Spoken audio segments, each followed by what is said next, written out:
Hello, আসসালামু আলাইকুম। আপনারা সবাই ফিল করবেন এখন শীতকাল চলে এসেছে। বিকাল হলে কেমন জানি বাইরে হতে মন চায়, ঘুরতে যেতে ইচ্ছা করে। আর এই শুক্রবারে আমরা আমাদের ইচ্ছা করলো বাইরে ঘুরে আসতে। আমরাও চলে গেলাম আমাদের এলাকার মধ্যে থাকা একটা ফুচকা স্টলে। সেখানে ফুচকাগুলো আলহামদুলিল্লাহ অনেক মজা ছিল। আমরা চটপটি এবং ফুচকা দুটোটাই খেয়েছিলাম। আমাদের বাসায় সবাই গিয়েছিল, আমাদের ছোট বাবু সবাই। আমরা অনেক মজা করেছিলাম সেখানে। শীতকালে বিকালে একটু ঘুরে আসতে পারলে সবারই মন ভালো হয়ে যায়। তা যদি শুক্রবার হয় তাহলে তার কথাই নেই। আপনারাও আপনাদের পরিবারকে নিয়ে ঘুরতে যাবেন, ঘুরে আসবেন, ভালো লাগবে। আমরা এখানে যে সাপড়িগুলো খেয়েছিলাম সেখানে আমরা সবাই অনেক ঝাল খাই। তা আমরা অনেকগুলো মরিচ নিয়ে নিয়ে খাচ্ছিলাম। দেখেন দেখতে কতটা লোভনীয় লাগছে না? উপরে কিছু ডিম দিয়েছে যেগুলো হচ্ছে জন্য টকের সাথে মিক্স হয়ে আরও বেশি মজা হয়ে যাচ্ছিল। আমরা খুব মজা করে খেয়েছিলাম। তার সাথে আমাদের একটু একটু ঝাল লাগায় আমরা শীতকালের মধ্যেও ঠান্ডা লাচ্ছি খেয়েছিলাম।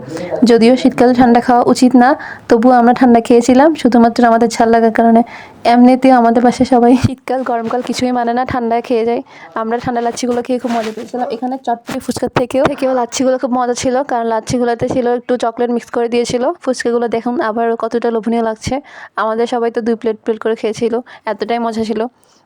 ইনশাল্লাহ আপনারা আপনাদের পরিবারকে নিয়ে বাইরে ঘুরে আসবেন শীতকালের মধ্যে, কারণ গরমকালে খুব একটা সবাই বের হতে পারে না, সবাই ব্যস্ত থাকে।